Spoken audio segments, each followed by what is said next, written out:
Hey guys, welcome to another podcast. I've lost count of which one this is, but today's guest is Tetsuo9999, 9999. Like, I don't know, you got a lot of numbers, but he is... An excessive amount, yes. An excessive amount. Nearly 10,000, so max health limit, I don't know. Nearly 10,000, okay? Just one health point shy. So, Tetsuo... Yeah, I've broken the stat cap. I'm using a save editor. There you go, save editor confirmed. Team Ninja, please nerf this man. But as far as I know, you're from what I've seen from your YouTube, and by the way, Tetsuo is on YouTube as his primary platform. He pretty much now specializes in action games, content creation in general. But if you go to his channel, which I will have linked in the description, you will see that some of his biggest videos have simply been in the Musuo genre. So I guess the first question I have for you is, how did you go from games in that genre to Nioh 2? I grew up with beat 'em ups. I'm old enough to have grown up with like Final Fight and Double Dragon and things. I've always loved beat 'em ups and action games. I pretty much just play stuff with an emphasis on melee combat and things. When I started my channel, I never really had the intention of being typecast for Musuo, but luckily enough, even back then, nobody knew what the hell they were doing at that point. It was a very new market, and nobody really knew what they were doing. I did diversify quite a bit. I had other kinds of games on there, but the thing about Musuo is there's not many content creators in general, so I kind of got known for that. But I'll play anything with a good melee combat system. I can't stand shooters. I have the aim of like a grandma with arthritis, so shooters are like sounds like bottom pretty of good the barrel aim, man. Entertainment for me. But yeah, I'd like to teach people about the mechanics in games like this, because I feel like there's always invincible cyborg badasses that can clear everything with the level 1 weapon. While they're talking to their wife and feeding their cat and petting their dog at the same time, but there's very few people who can actually explain how the mechanics work and make it more easily accessible and consumable to somebody who may not know, or they're just looking for a baseline to start playing themselves. So that's kind of what I specialize in now, but I do still do high-level gameplay. I've uploaded a little bit for this. I'm like a weird mixture in Nioh between style play and the RPG aspect. Like I play with the Susanoo Grace because I use tonfas and fists. My character is a martial artist, so I use a lot of the flash attacks and stuff. But as Mr. Poofy here has seen when I DM him, I have some very busted builds that I'm working on. So I'm kind of a little bit in the middle. I'm not enough of a masochist to like play through the whole game on the hardest difficulty with level 1 weapons, but I'd say I'm adequate at best. I mean, certainly that's the case. You call me Poofy, so I am now seething with rage, and I'm masking it. But yeah, you better have your water ready. Yeah, I gotta stay hydrated, man. I'm salty as fuck. But I think you did capture one thing that I did want to talk about, and this is kind of piggybacking off the last podcast with Last to Load and Grey Dawn, in which this game does really allow you to play the game almost however you really want with it. Yeah, that's what I like about this game. I like that it, if you want to be hardcore and, reduce your lifespan by a decade by playing with a level 1 weapon, then you can. But if you're a little bit more sane and you want to have like a balance like me, or you just want to not do any skill play at all, the game definitely does offer the mechanics and capabilities to do that, which I think is really awesome. Right. So, and I think that's a great thing. The director himself stated that this game, first and foremost, is an action game, and that all the RPG mechanics are meant to kind of ease the difficulty for players. So it is within our control, which I think is really nice. I mean, my character, which I love to show off because I'm getting close to peak performance. 69 in every stat. Almost there. I'm at 67 in all stats, so it's going to someday be upon us. It's going to take another 12 levels, yeah. Let's see, how many levels? No, I need 16 levels. 16 levels, yeah. So when I'm at 510, that's the magic number. Never leveling up again, right? But I think it is quite a testament to this game that even a character built as awkwardly as mine, with attack powers that are just around 2500, which is, in all seriousness, like nothing compared to what most players will have. 2500 attack power is what players had on Dream of the Demon at the end game. They're like, all right, we're min-maxed for Dream of the Wise, and it's like, all right, around 2500. That was one thing that held me off, like, playing this, was the fact that people were spending, like, 500 hours at the Sudama trying to reroll stuff. I'm like, your stuff's gonna get power creep, right? Like, Yeah. I did it for like a day, and I'm like, you know what? I'm just gonna wait. Right, exactly. And then it was always funny that people complained about it. I'm like, you don't have to do this whatsoever. You're voluntarily putting yourself through this. I think I did Sudama, like, Soul Core, like, rerolls for, like, an hour and a half. And I'm like, why would anyone put themselves through this? This is so tedious and boring. And, even more so the fact that you are not required to do that whatsoever. Like, if you get cool shit that's, like, super optimized, hooray, but you don't need it. I mean, my character can get through it with literally, like, the most underpowered build, so to speak. Anybody really can. I think one thing that's oftentimes neglected in a game like this is just the technical aspect. What's just entirely. I know with the recent patch 1.21, there was a nerf to the skill changing ways. And so there have been some pretty interesting YouTube comments I've been reading, and it's just kind of like, you guys, like, one skill spam, like, I can understand the power you can feel from that, but it's like, you guys just want to trivialize the entire game by pushing one button. Like, is there really like, I'm seriously asking, like, do you get a sense of joy out of doing this for, like, the entirety of the game? Yes, keep in mind there's lots of other games like this, mostly from Korea, that have, like, real-time action combat, and it's not just, what you would call tab target in, like, Final Fantasy or Warcraft or something. And okay, those games, for what they're worth, they have pretty good combat systems, but the thing is, the games are designed around a way that, people want to one-shot things, and I think a lot of that kind of playstyle comes from poorly designed drop systems. This game in particular, I can totally understand that kind of viewpoint, because the RNG is a hot mess right now. There's like 500 layers of RNG to get anything worthwhile. Like, I've been grinding floor 11 to make this guide for, like, the past 4 days, and I have yet to find, like, anything resembling an actual upgrade for what I'm trying to do. Well, how powerful is your part character? of the problem is that this game does not offer enough options to mitigate the RNG. I feel like people are entitled to play this game however they want. I think that's the beauty of it.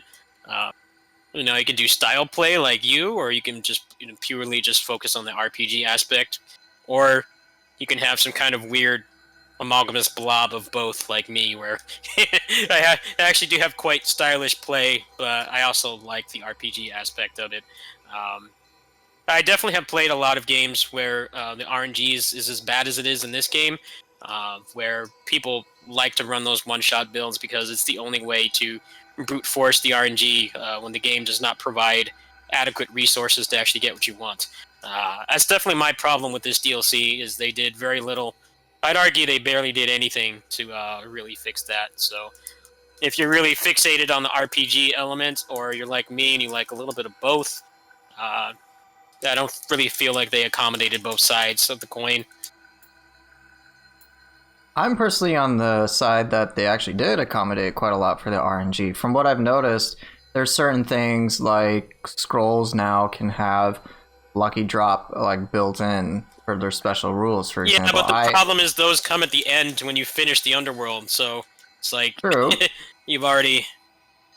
I'm not going to contest that, but I also think that one of the reasons why I'm okay with a lot of that is because you're not required to get, like, any of it whatsoever. Yeah. I mean, here's what I could do to power. My character is underpowered, like, entirely. One of the biggest things that governs your power is pretty much your weapons and some build work. My weapons are still Dream of the Wise level. and I've been able to manage the game okay because I focus more on the technical side. Now, one shots in this game, I mean, they're there. You can still do them, but I think the ability to say one shot like Shuten Doji, for example, is pretty crazy. But and I think when it comes to player expectations, players are expecting to be able to absolutely demolish things in like less than 30 seconds. And it's like, yo, these are bosses. Like 30 seconds is like how much time I'll take on an enemy. And on bosses, I'll take like 2 to 3 minutes with like nonstop attack and pressure. I mean, in games like Dark Souls or Bloodborne, I'll speak for Bloodborne or even Sekiro, it would take me several minutes to deal with a boss, and their AI is far more limited. And then again, your options as a player are far more limited than they are with Nioh. I feel like there's this unfair expectation that's put on Nioh. It's almost like the more good shit that it does, and this is just my opinion, the more good shit that it does, the more open to criticism it seems to be. So, yes, there is a lot of RNG that is very much in play in this game. I mean, God knows, we all kind of get annoyed on some level with RNG. Like, no matter what, like even me, I'm just like, oh, I really wish I got this with this with this. But then it's like, well, was it really necessary? Is it going to be a magic, like, game-changing way? And it's like, no, not really. Like, that's been going on for the whole time RPG systems and action games have been a thing, you know. Right, People want to be as strong as possible, and I know from my experience with, you know, I've played like Dungeon Fighter Online, I've played Closers, PSO2 and stuff. It's always a very hard thing to balance. I can't really think of too many games where I actually have found something that's been balanced around both styles of play. PSO2, I feel like it gets close because there's like no real tanking anything in that game. It's not like this where, you know, you can build and take considerably less damage. In that game, it's pretty much just everything's in super armor except generic mooks. It's not anything like this game where every enemy is capable of staggering. It's more about actually dodging the attacks and using the opportune moments, you know, for whatever moveset you have in that respective situation. In this game, it feels like, I don't know, it's just an impossible thing to balance. I played a lot of Korean MMOs which have really robust combat systems. DFO is a prime example. That for a time it did feel like an actual beat 'em up, but as I said, they've had to deal with 15 years of power creep and people who play the game just for the sole purpose of wanting to be as powerful as possible. They don't want to engage with the actual combat system mechanics. So all the raid bosses, the content in that game, the end game content is all just walls of hyper armor with gimmick phases, and the combo system does not matter.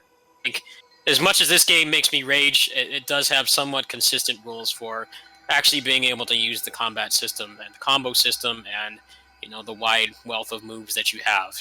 I think it does a better job than people give it credit for. This game definitely does have a lot of unfair things about it, but the alternative is stuff like Korean MMOs where, you know, it's like you're fighting like a small humanoid, you know, maybe a little bit taller than you, and you know, they're getting hit with like interdimensional power, and they're just like walking through it like their cat just, you know, boop them on the head to wake them up to feed them. You know? I think this game actually, it does strike a better balance than it's given any credit for.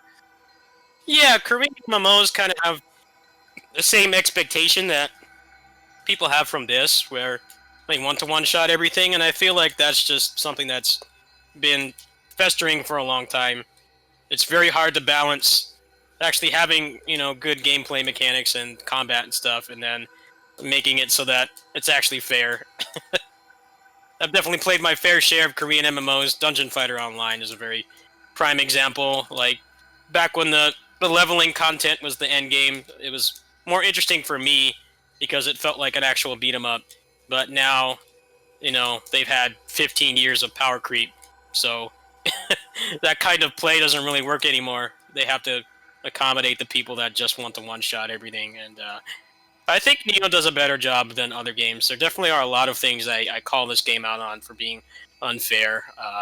The random hyper armor, like the new monk guy, I think that is a masterclass in bad game design. But there are a lot of things that this game does right, and I feel like you generally can circumvent the bullshit if you put the time in. If you actually work towards making a build, if you're not like super insane and you can't beat the game on level 1 weapons and stuff. If you actually work towards a build, you look for a guide, you piggyback off someone else or something, then you can circumvent it. I think this game has a very odd, delicate balance of fairness and bullshit, and it's just kind of up to the player to decide when, how, and if they want to combat that.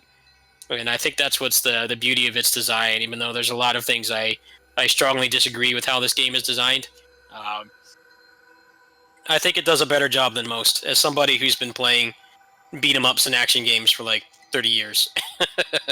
I think also, again, I do want to reiterate that, for example, when it comes to loot or RPG versus skill play mechanics, again, you can get by with the game by just focusing on technical stuff. I think evidence of players being able to do level 1 weapons, +9 stone, no armor, players like White Goat, players like Chicken Biryani and whatnot, they've done an excellent job in just showcasing that, hey, no RPG elements basically, and you're like bare bones, and I die in a hit, but I can get through the game at a reasonable pace if I put my mind to it. And that's what's been very surprising to me whatsoever. Like, I personally just stopped doing the level 1 runs because I'm like, well, it's not the way that I want to play. But again, for other players such as those two, it's, again, something that's very appealing to them. So by all means, they can do that. When it comes to RPG mechanics, me personally, like right now I'm just showing off what I think is a top tier god roll, whatever, Yatamir, because it has certain stats that, like, I just randomly got this.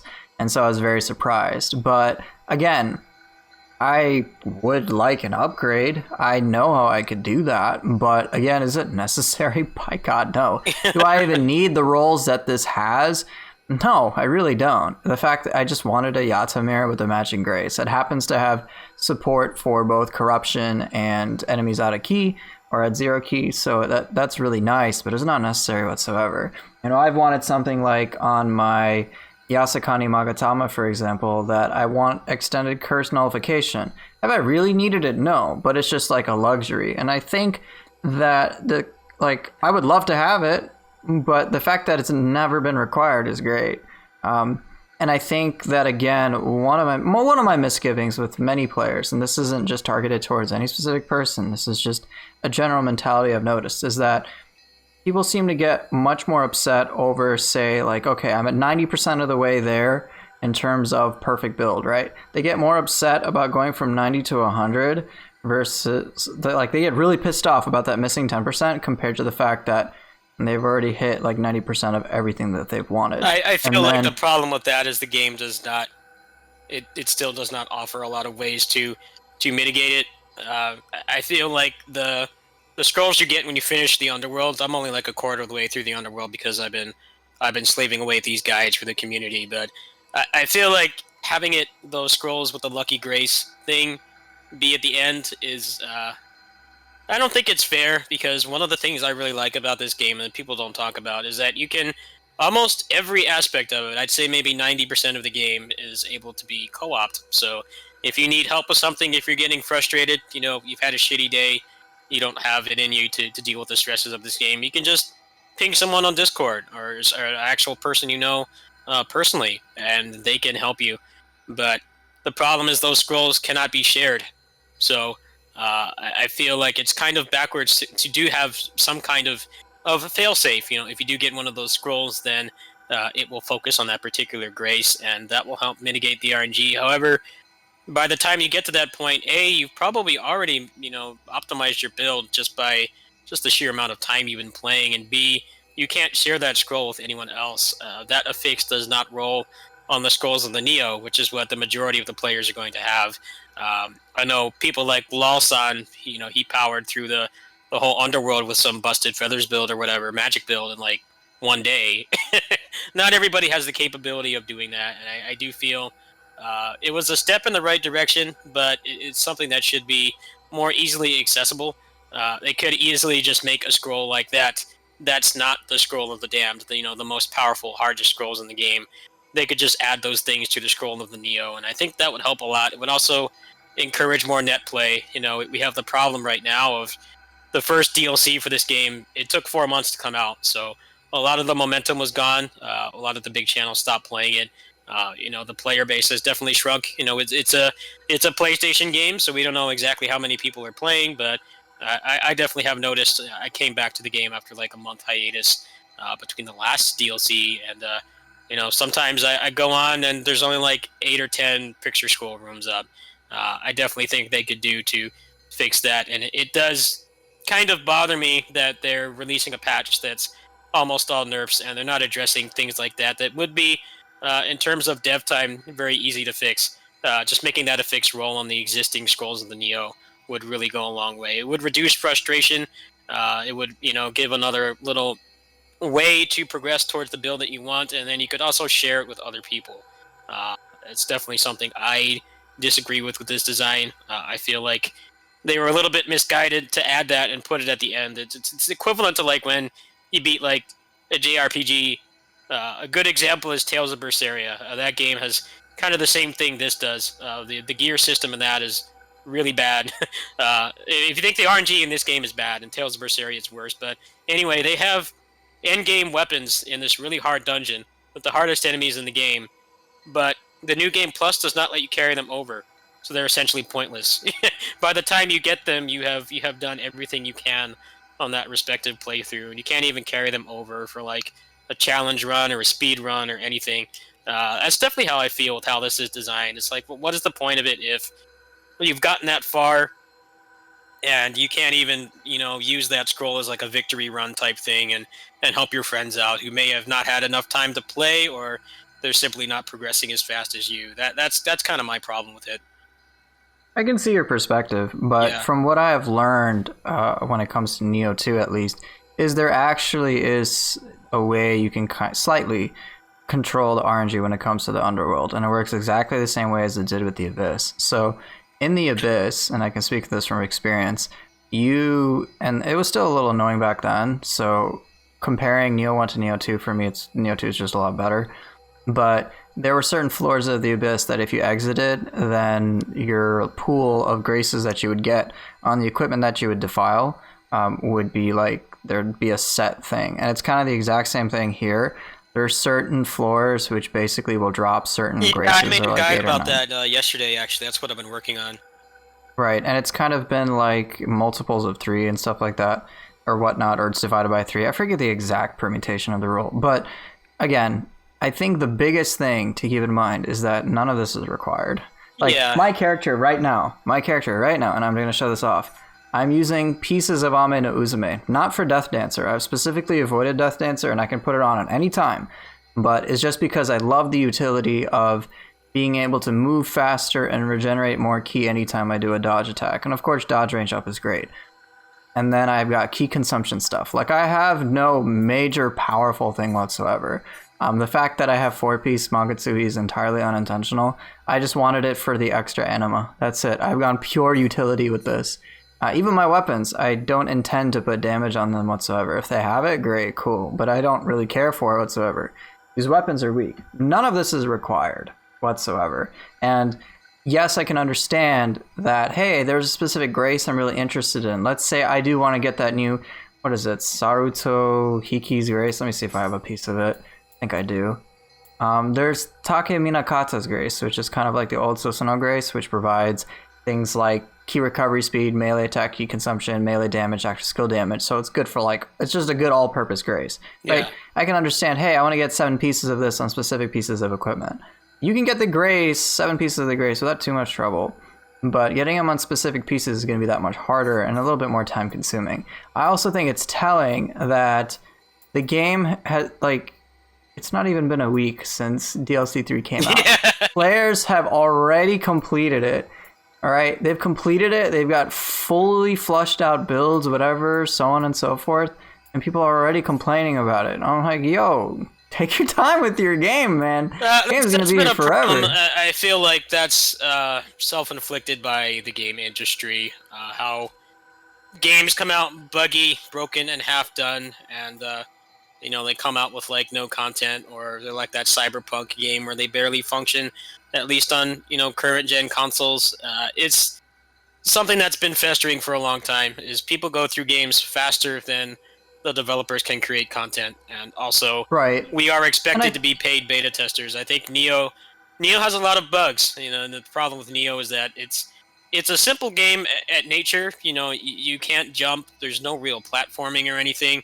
The level design is quite simple. I actually have a lot of problems with the level design in this game, but what makes this game complex is the limitless variables there are with how you play. There really aren't any other action RPGs that have actual skill-based combat. Diablo. I dabbled with that game for a while when it came out on Switch because I'm a boomer and I don't like playing keyboard and mouse games. I play with a controller. That's the only version that has controller support. That game is fun in its own right, but you can't really say it's skill-based. It has a lot of very similar mechanics to how this works, but it's almost your progress is almost completely tied to how much you grind, and I think that this game has to strike a difficult balance between having the ability to essentially grind forever and make this perfect busted build, but then actually having it be skill based so that like you and Zella and Chicken Biryani and other people, you could still progress through the game and complete the hardest content without doing it. But in general, games just people beat them too quickly. Stuff is data mined the day something comes out. Sometimes it'll be content that they're withholding that's not going to be available for months. It will already be data mined. People will save edit and get it and stuff. It's just it's not a problem with this game in particular. It's just the way that the game industry works now. The internet has done a lot of good, but for games, it's also done a lot of bad. A secret in a game used to take like years. There was that code in GoldenEye that like unlocked new characters or something, and that was found like 7 years after the game came out. That kind of thing does not happen anymore. People can just straight up look into the code and find, here's some a stray line of code for some random big name character. Like Doctor Doom's going to be in Marvel again or something. They'll find that code, and lo and behold, 3 months when they want to announce it, there it is, and we have to act like it's a surprise. I definitely feel like Neo is kind of that problem. People have had. Keep in mind there's been really long gaps between the DLC. The first one took almost 6 months to come out. It was like 4.5 months. People that really like the game have had time to make the most busted stuff possible, and this is a game with a finite amount of content. It is not a service game.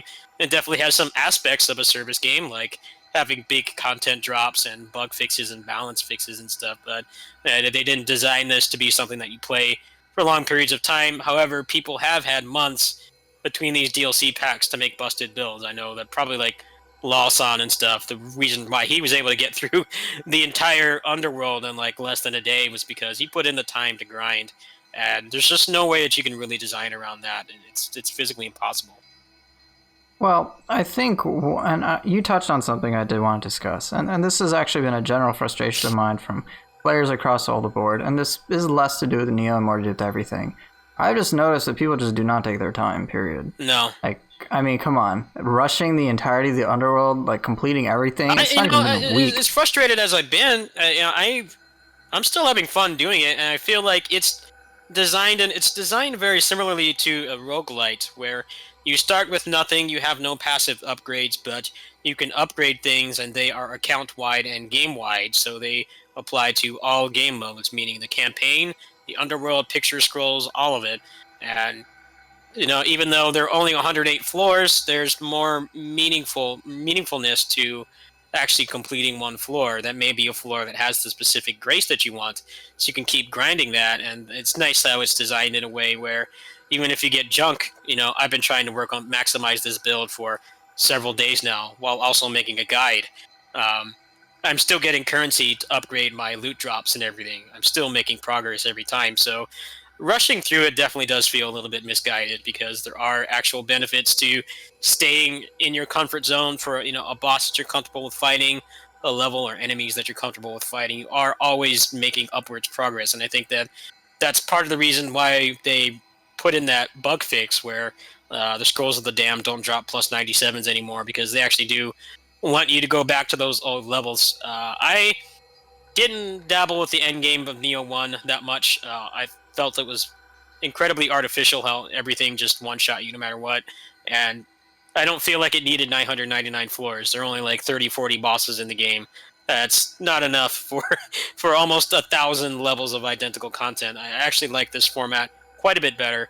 It's easier to actually get to the end and say that you're done with the game, but there's also a lot more min-maxing to do if you're interested in the RPG aspect. I think it's better balanced overall. I like how the pacing is objectively better, because you're getting buffs. You're not disabling debuffs that just make things even more miserable. You're actually making progress towards clearing it. And I also like how it's designed around actually, playing solo. You can get an extra AI ally, you can get a bunch of buffs, and then you can even level up those buffs as you see fit. I definitely feel like it's better, but I played Nioh 1 about a third of the time I played this. I think this game is better balanced in almost every way. It still has its fair share of bullshit, but like I said, you have your means of dealing with those things. It's just whether you want to put the time in or just straight up get better at the game. You have a lot of options. Right, and I think one thing that gets overlooked is just that I think players, and again, this isn't targeted to anybody at all, any specific person, but I have noticed, at least in my time with streaming Nioh, making content, so on and so forth, there just seems to be this fixation with taking like video games way too seriously, holding a sense of personal identity to it, and I find that very unhealthy to deal with, because it's just like, yo, this is just entertainment, man. This isn't like your life's on the line. And so when people start to insult, and when it gets to insults about like game devs are lazy or they're brain dead or whatever, and it's like, or this is trash or that is trash, and it's like, well, can we have a meaningful discussion about it and have something productive? It like reminds me of that whole like, we are Nioh fans and we demand respect, and it's like, you guys should do this and you should do that, and it's just like, man, talk about entitled, to say the least. Like, I have my own grievances with this game, whether it be that monk boss that you were talking about, Kukai, where at 30% he has infinite hyper armor. I'm like, well, yeah, exactly. I was frustrated with it in my DLC playthrough. I'm just like, well, I'm just not going to fight this guy. And then later I was like, okay, well, let me see how I can beat him. I think I know I can do it. And I managed to do it, and I did it on stream the next day as well. And it was boring for me because all I did was parry fish. And I was like, well, this wasn't... Well, it's like, well, I parried him, I final blowed, and that's all I did. And I'm like, well, that was really boring for me. And I wish either A, I could figure something out, or I wish there was an adjustment made after I spent some time. But I think people's knee-jerk reaction is to be like, this is bad, and go into like full outrage mode. It's like, that's really not healthy. The problem in the long I've run. always had is, a game that has a wealth of mechanics and its fair share of unfair stuff. People will actually point out those things and say, this is unfair. This is how I would like it to be changed. I feel like, maybe it needs a minor change to be better overall. And, the response you always get is from the try-hard chads who say get good. And it's like, well, I'm pretty sure most of these people are capable of beating these bosses or whatever's wrong with the game, whatever obstacle they're facing in the game, without any adjustments from the developers directly. But the problem is it's not fun, or it's frustrating, or it, effectively removes some mechanics from the game, like that monk guy. Having hyper armor is not very fun. But when you bring that kind of thing up on like a Reddit or something, the response is always to get good. And it's like, well, that also doesn't help either. And I think that just speaks to the cognitive bias that many people have. I mean, I've suffered from it many times myself, so I try to be as diligent as I can to recognize, hey, I am not seeing this accurately, I'm not seeing this clearly, let me try to understand how this is going on. I know in one of my recent podcasts, there are actually two of them. When I talked to Soothsayer, and he had a very unique perspective on a lot of the human bosses, which kind of changed my perspective on a lot of bosses as well. So originally I was of the camp that bosses have to be on the exact same playing field as the character. And Sooth was like, well, dude, they're bosses. Of course they're going to be special. And I'm like, you're kind of right. Like, I'd like to be able to do a lot of things that they do, but should there be this very clear-cut expectation that I can do the exact same thing as other opponents? It's like, well, technically, no. I don't have that perspective when it comes to yokai enemies. I do when it comes to humans, but it just made me reevaluate how I saw things. So what happened over time is, I just kind of ruminated on that idea. And then when it came to the podcast with Gray and Last to Load, and which we talked about, hey, there's not going to be any PvP put into the game, unfortunately, which is something I'd still like to see some variation. I thought, you know what? The dojo bosses, the ones that I bitch about the most, I think they're actually probably the best preparation for PvP whatsoever. Yeah. Like, they... So it's a little weird that it's not in the game. I'm not that kind of player, but I can understand that viewpoint. Right. I mean, I'm not like too huge on PvP. I think it would be very nice for the game to have. And I thought, well, why not just have it like the dojo stuff and then just, make things appropriate there. And of course, I'm sure the team did think of that and whatnot. And I'm sure they thought of many different possibilities. But it's like, well, now that I see the dojo bosses in a new light, it changes how I see the game as well. So now I'm like, okay, I'm basically going into a player versus player match against a dojo boss. And yeah, we can talk about bosses like Sakata Kintoki who hyper armor through everything. And yes, it's frustrating when he has a ton of ki, but I think the overall idea, is fairly relevant. It's like, they're the closest we're going to get to PvP, and they're pretty damn good demonstrations. Like, the way that I fought against them is pretty much the same way I fought against players like Sooth when he murdered me with the Odachi, or Fear Dude and whatnot. And it's just like, yeah, it's like I fought them. It's like I'm fighting them because they do things that are very skillful. Annoying, don't get me wrong. Like, I don't generally like fighting the dojo bosses because I don't like annoying. Fighting them at all. They feel like SNK bosses.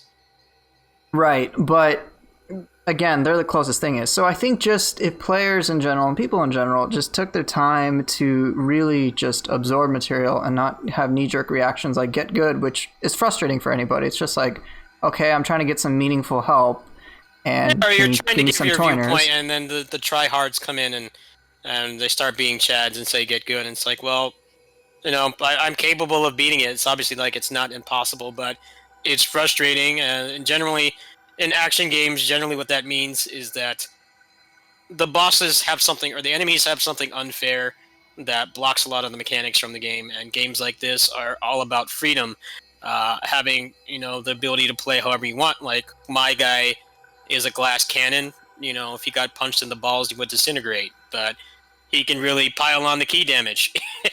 He can, if he gets a few clean hits in, he can go to town, and it's like your combo mads, but that's the way I want to play the game. Likewise, somebody can play in heavy armor and be, super slow like a tortoise, and have a little bit more leeway with taking damage and stuff. So I think what frustrates people and they don't realize is that it's when the game is not balanced in a way where you actually do feel like you have freedom with the mechanics, and like the monk guy is a perfect example. He doesn't really follow the rules of the game. You are not able to have permanent hyper armor at all times. While he does, he has way more ki than you and things like that. And that is natively what frustrates people, but people don't know how to convey that into words. I've played a lot of games with bullshit hyper armor and stuff, so I know I know about this a lot more than others, but I think people just aren't capable of conveying it in that way. Just when you have a game that encourages freedom, but then likewise you have bosses and enemies that actively prevent you from interacting in the way that you like, or the way that the majority of the other enemies in the game do. That is what's frustrating, and it does really grind my gears when people just tell you to get good. It's like, well, oh no, of course. I think, and also even with the monk boss, like, yes, I dislike him when he gets a 30%. I do. I'm like, well, this wasn't fun, this wasn't that engaging. I don't think I'm really willingly gonna spend a lot of time with him as it is. I've played Nioh and Nioh 2 enough, but I think there's also this tendency to focus on the bad a lot more than there is the good. Yes, definitely. One thing I definitely strive to do as a content creator, I have clinical depression and anxiety. I have a very low frustration threshold by nature. I get pissed off, but I always, whenever I review something, I always try to point out the positive things, like, these mechanics don't really vibe with me. I feel like if one or two things were changed. Like, for example, if the human bosses in this game had more consistent rules for how they interact with the player and how the player can interact with them, vice versa, then it would be better. But I actually like that, you can dodge their attacks, and if you play well and you manage to weave your weapons well and you have good synergy between your weapons, like fists and tonfas, that's just the way I wanted to play the game, because I like playing with martial arts movesets in pretty much any game I can. That was just the way I wanted to play the game when they put out the fists, but just by, pure randomness, pure coincidence, that actually works very well on human bosses. There are ways to deal with it, but people just don't know how to convey it, and I feel like they very rarely will not gloss over the positive things. In their anger, they'll just talk about what bothers them and not, the good aspects of what was in the game. Right, and I think one of the examples I talked about in Sood's podcast, we were discussing again human AI in general, and he presented his viewpoint about dojo bosses and bosses in general. And so one of the interesting videos that came out around that time was a player, and I forget what region he was from, but he actually showed that there is consistency to literally every human boss. And I was like, what the hell? I could not figure this out. And so he was able to pull off stuff like severing spin safely against bosses like Ren Hayabusa. And I'm like, how the hell did you figure that out? And he had this whole routine, this very controlled sequence, and he manipulated the AI perfectly. Like there's maybe like one or two things that maybe Ren could have got off, but by and large, he fully controlled the fight. I'm like, I did not think that was possible. And he showcased the same tendencies against like bosses like Maeda, against like Imagawa Yoshimitsu or Yoshimoto or whatever. So, I saw this and I'm like, okay, so there is some sort of logic to this, but it's just so difficult to grasp because I'm just not used to it. So when I saw things like that as well, that someone has figured it out and I have not, it makes me evaluate the game differently. And I think it just goes back to, I'm like, how are you doing this? How are you controlling Ren Hayabusa? I'm like, every time I fight him, he wipes the floor with me. Like, oh, I'm out of ki and now I'm dead because courtesy of his Zuna drop. Or, oh, there's that shuriken. Okay, there's that ninpo. But it's like, nope, this guy had it under control. I'm like, what the shit? Okay, I'm clearly wrong. And so I think players in general, when it comes to Nioh, should just retain that open mind. Just because we can't notice something doesn't mean it isn't necessarily there. Yeah. And I think that on top of the fact that people, as you said, consume their games to just at an atrocious speed, and then have a tendency to be dismissive of stuff. And then they complain that there's no content. It's like, well, you went through the underworld by spamming magic. The game was right. And there's recently a bug that they fixed, which was like you could effectively skip the entirety of the underworld, and people complaining about that. And it's like, yo, do you not actually want to play the game? Like, come on. Like, you just want to go. Progress has been pretty slow because I'm kind of trying to serve the community and get these guides out, but I've been having fun. I've actually gotten a fair amount of upgrades from doing this guide. I mean, it hasn't been what I wanted. I haven't cleared things as quickly, but just now while I'm talking to you, I did find another key damage piece, so now I only have one more. Oh my god. Oh my god. That's crazy. I mean, I've barely upgraded my character as of recently. You're a masochist.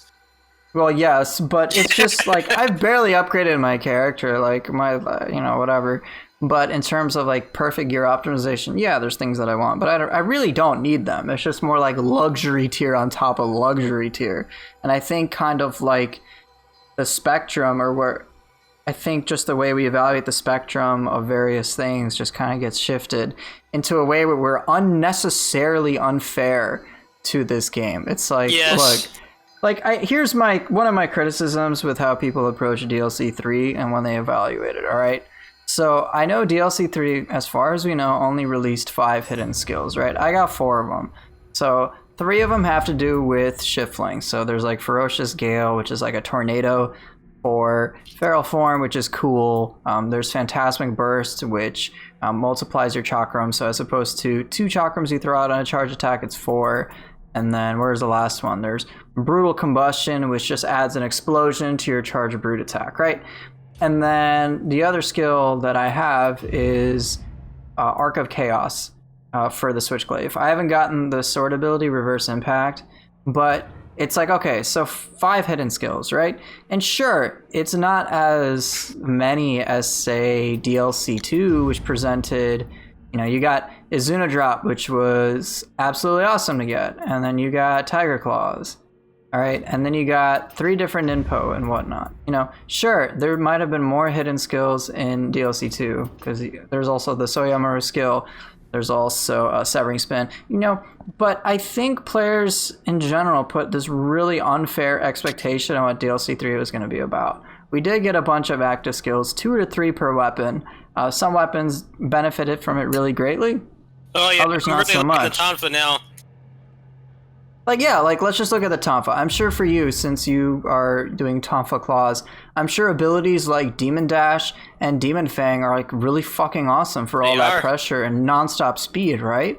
And so I think sometimes players can just gloss over just how much of a benefit abilities like that have, or how cool the ability Beyond Infinity is. I mean, gosh, the first time people, and I have a lot of experience with melee action games in general, all kinds. Everything from beat 'em ups to character action games to kind of little hybrids like this is it's quality over quantity. You don't need a massive moveset. It's nice to have the options, but the problem is a lot of games, they have too many moves, and most of them aren't even really useful for anything. I feel like most moves in this game have a use. There definitely are some moves that are questionable. It's like, do they really need to be in the game? But the moves that they did add, I basically only play with 3 weapons in this game, but the moves that they did add for the weapons actually do make a pretty significant difference. The Demon Dash, for instance, really allows you to pretty much chain things together. As a Tonfa main, I do feel like they could use more love. I feel like they're up there with the Axe, in my opinion, of not really being that much different from the first game. It's basically just the same thing that you were doing.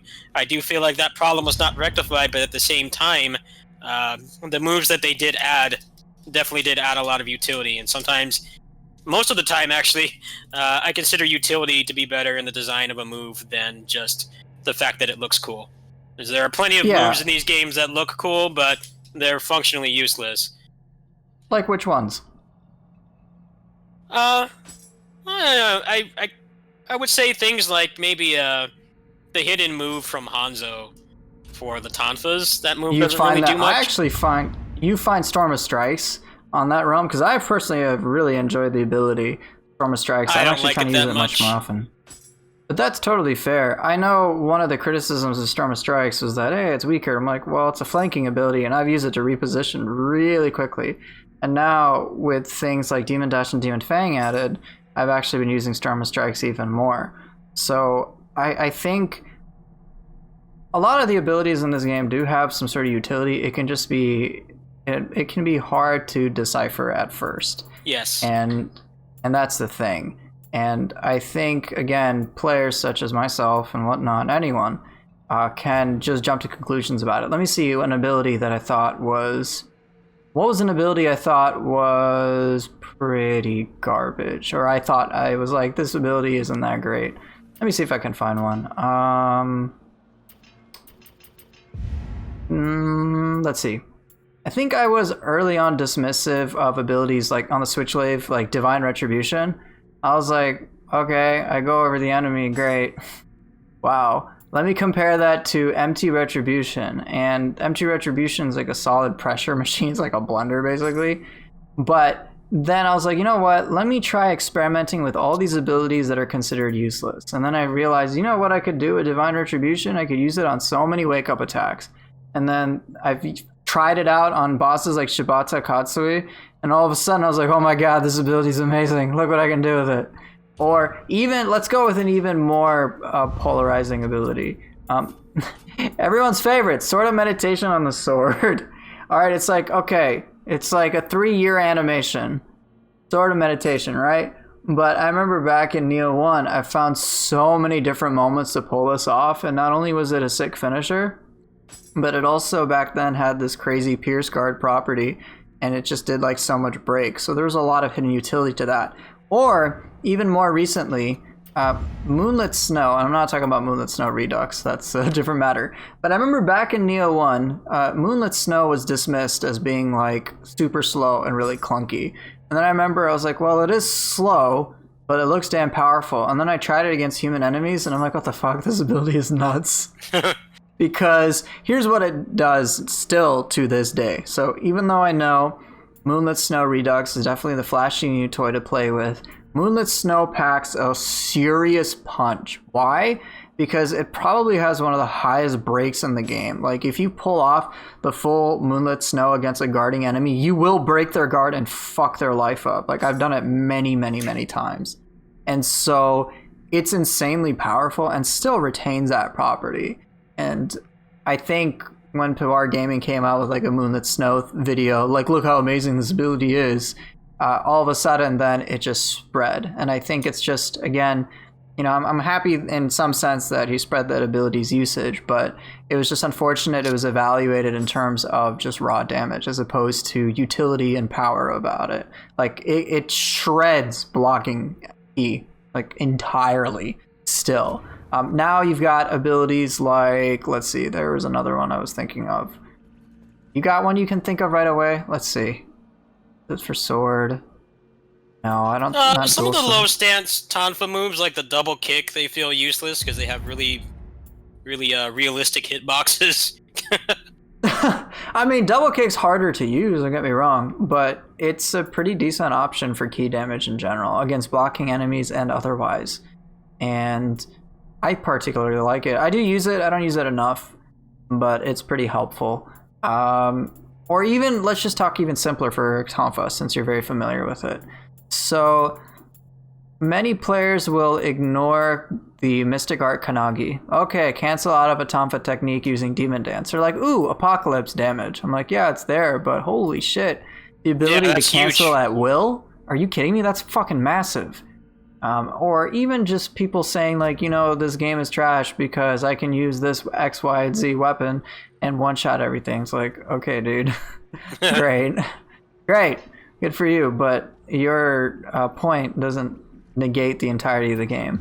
Or let's talk about the recent nerf to the ability Changing Ways. Let me see if I can get it out for players. So Changing Ways, I fell in love with the ability right away before I recognized the fact that its damage is off the charts. Like, it was just obscene.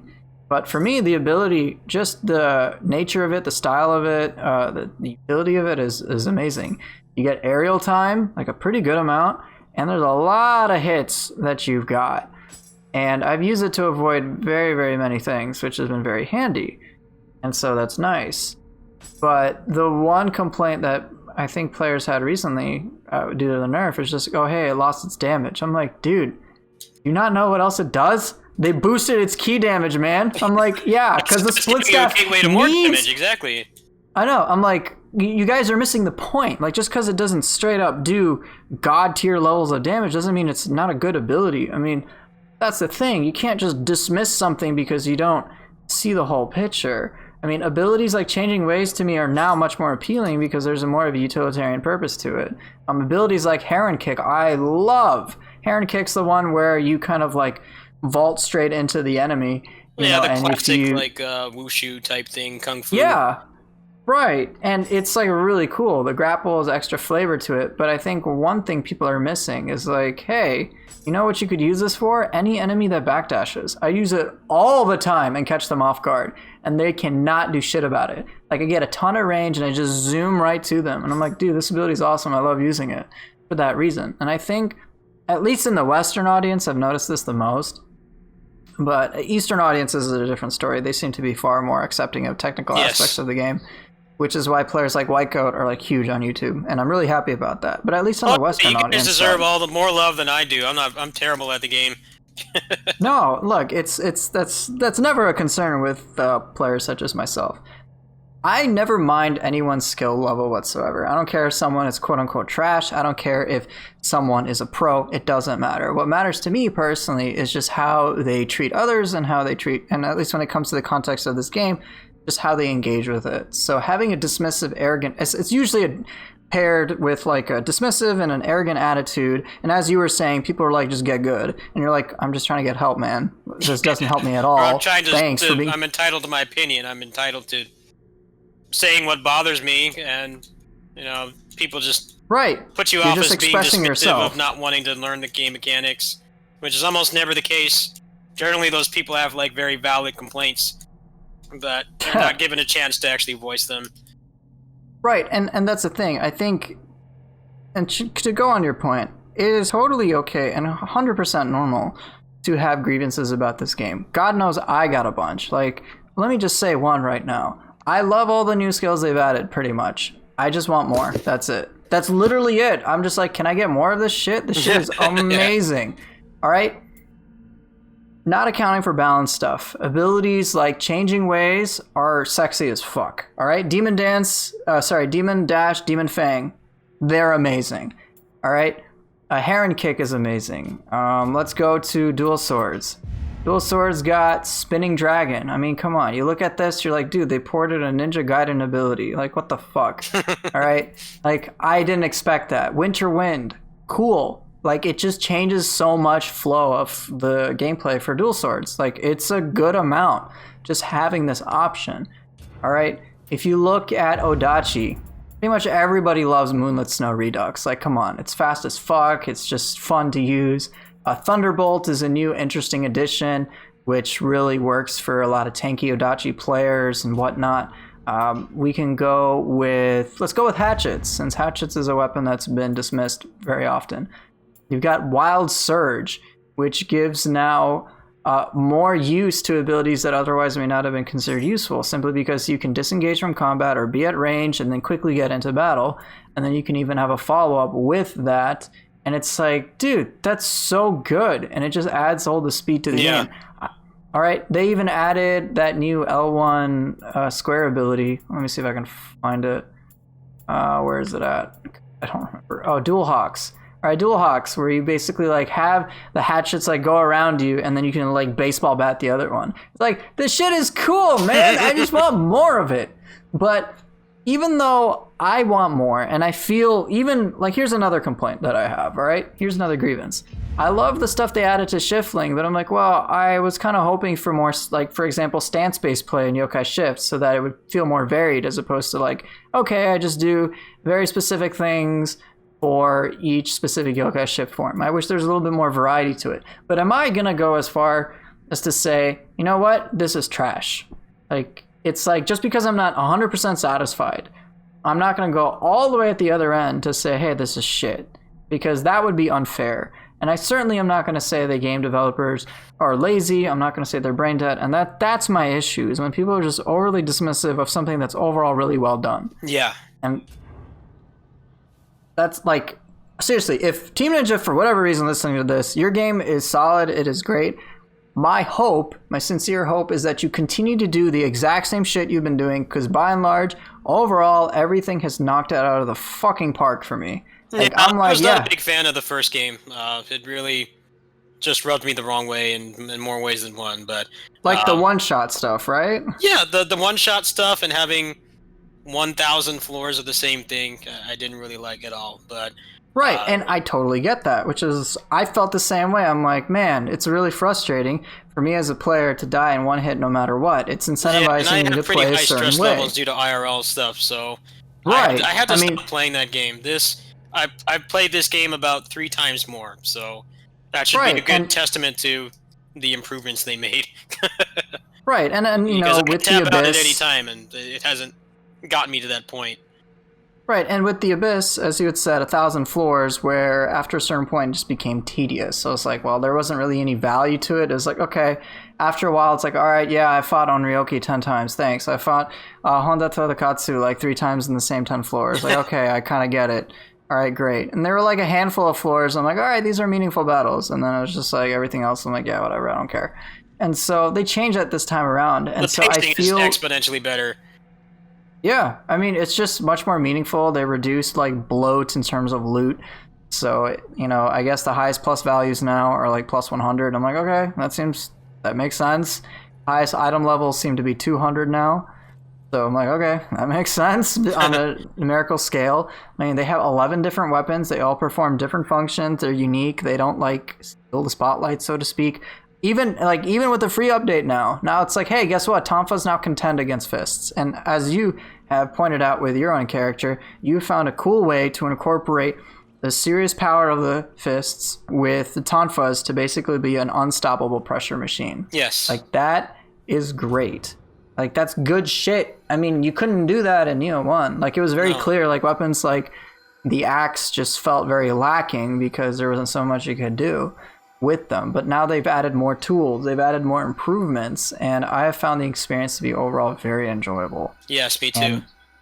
And I really do feel people lose sight of that. Like, just our expectations for this game, I think, are sometimes unreasonably high. Myself included. I remember I was like, you know what I really hope for? I hope that they fill out the entirety of the skill tree for every weapon, you've right? Talked about Remember that at length on your streams. I was like, I was really hopeful for it. So of course I was like, oh man, we only get like 2-3 skills. What's interesting about this game is it doesn't have the problem that more popular and higher budget games have, like Cyberpunk, where it's the game company and the marketing team that produce these unrealistic expectations. The marketing for this was like, hey, it's Nioh 2. It's the same engine, the same weapons, a lot of the same enemies, but we've improved a lot of the under the hood systems and mechanics, and we've made an overall better experience. There weren't really any unrealistic expectations to have. Pretty much as soon as they started showing gameplay, and then they did the last chance trial and the alpha and stuff, you got a pretty good idea that this was more of a refinement. And there's a number of reasons for that. I'd say the major one is I'm on a bog standard base PS4. This thing is like 5 times less powerful than my PC. When I'm in an expedition and there's particle effects all over the screen, I feel like the PS4 is going to explode or like take off into orbit with the jet engine. But there are some technical reasons why they could not do more than they wanted, but at the same time they did fix a lot of things. I think the pacing in this game is way better.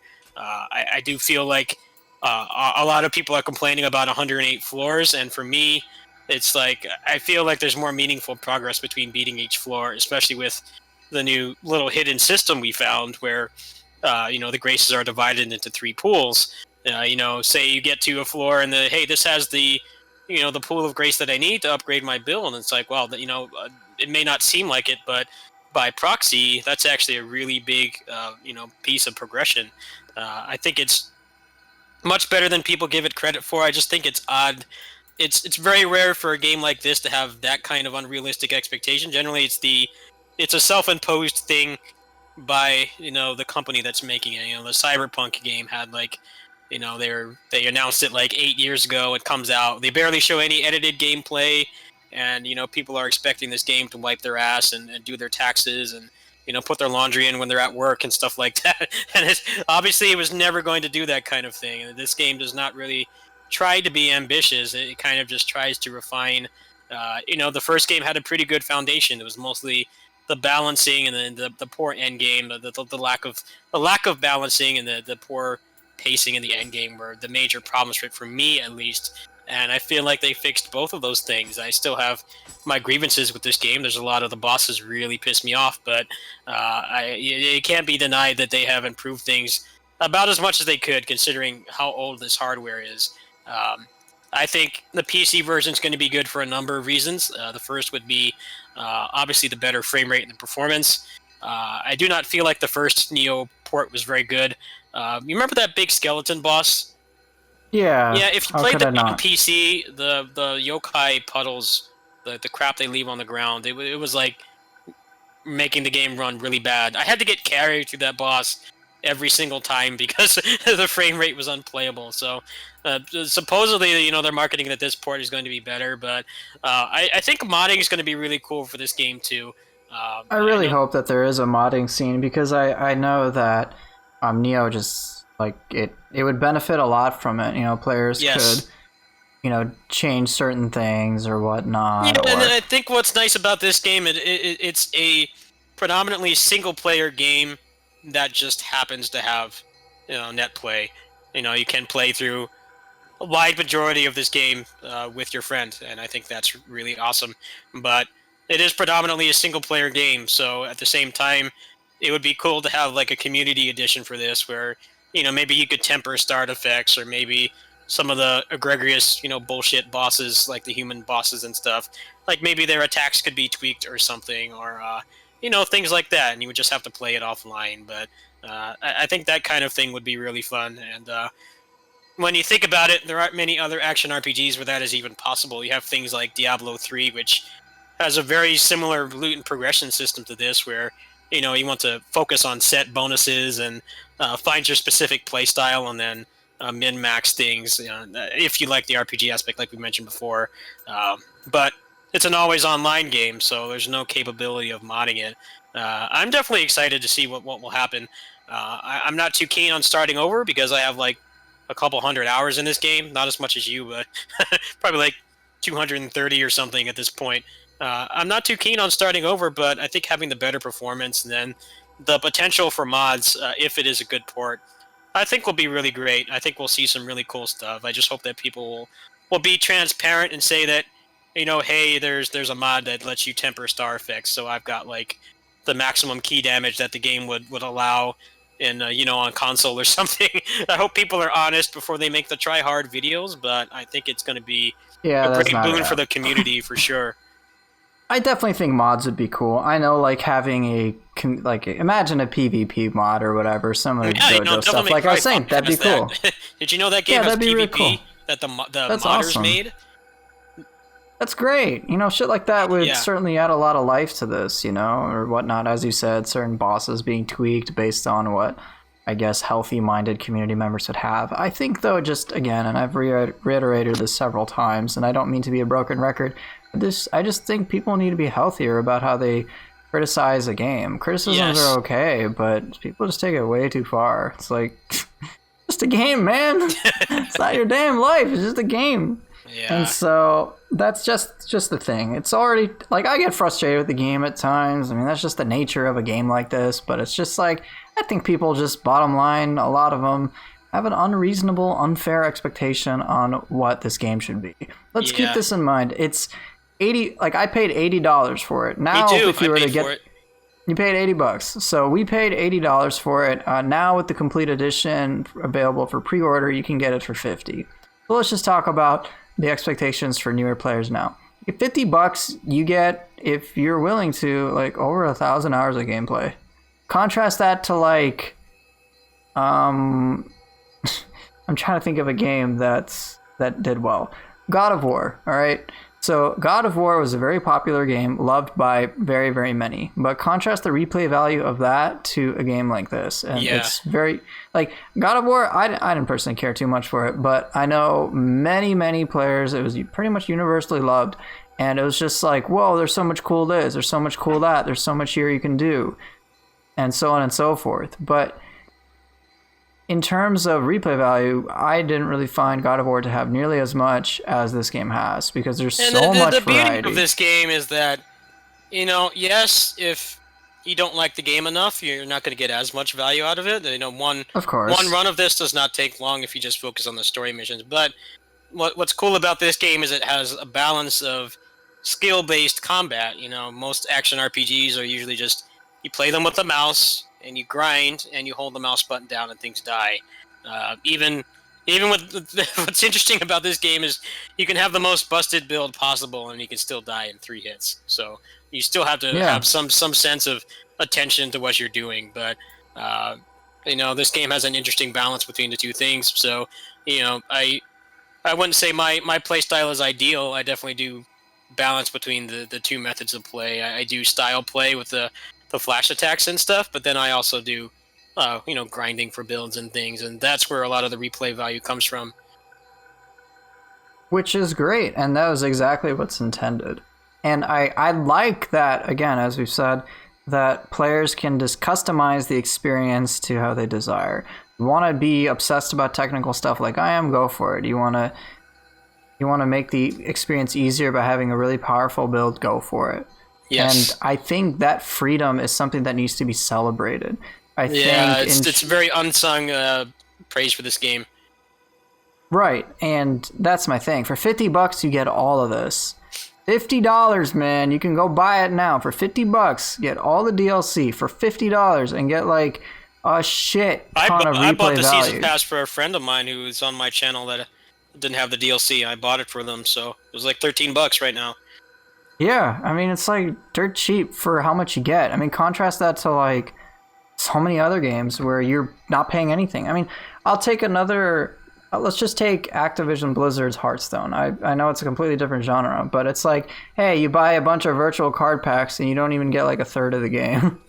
Okay, and it's a rotating, like there's expansions like every 3 months and so, or 4 months or whatever, and you basically get nothing. I'm like, compare that to this. Yeah. Like, holy shit, this game is way above grade. It's like way above anything we deserve. And so, you know, I'm very happy overall with the product. I would love to have more with it, but, and I certainly do. I certainly want things to be adjusted. I certainly want things to be changed. I certainly want the lifetime of this game to be extended, and I really hope that's the case. And my hope is that for the PC. This game is going to really mirror Devil May Cry 5. I don't know how much you follow that game, but basically there is a synchronous multiplayer in the game, kind of like how it works in this game and stuff. You can play with the ghost of somebody else who was doing that level. I don't know what the time frame is, but relatively recently. What the modders did is they reverse engineered that code and they turned it into not only full co-op, you can play through the majority of the game in co-op, they also turned it into PvP. And this is off that asynchronous, the gimmicky, ghost multiplayer, which doesn't really have much meaningfulness. They reversed engineered that and they added co-op and PvP. I think what's cool is potentially with this game, with the PC version, people could actually add like full new gear affixes and stuff. Like I don't know if it was your chat or someone else, but this was recently, like when the DLC came out last week. Someone mentioned that the code for parry disabled is still in the game. I know what you're talking about. They actually have. I was actually mistaken. They didn't actually build this game from the ground up scratch. They ported a lot of stuff from Nioh 1 and then built upon it, which may explain why they have a lot of artifacts from Nioh 1. So there's even code for living weapon in there and whatnot. Yeah. And so, as you were saying, I think it's just, I'm sure someone could dig up and put certain things into the game if they see it's appropriate. But it seems that the developers felt, hey, even though we've taken all these things, we don't feel it's that necessary. Like, for example, I can understand why players like parry disabled. I totally get it.